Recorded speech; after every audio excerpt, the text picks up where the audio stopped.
So mo nang kapag gusto kalipay, na labaw na lipayon kay ilan nato kita ang tanan miilang na Dios nga nagatiman kanako nagpangga kana.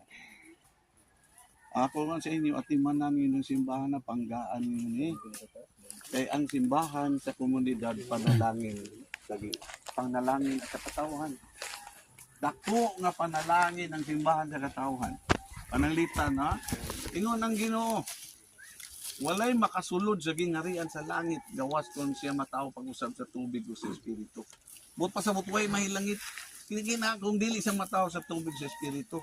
Unsa man na matao sa tubig sa espiritu bunyag. Asa man nimo madawat ang bunyag? Diya sa simbahan.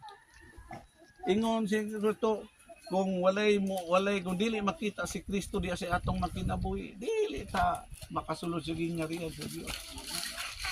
Iba ka nang sa atong kinabuhi ingon si kinahanglan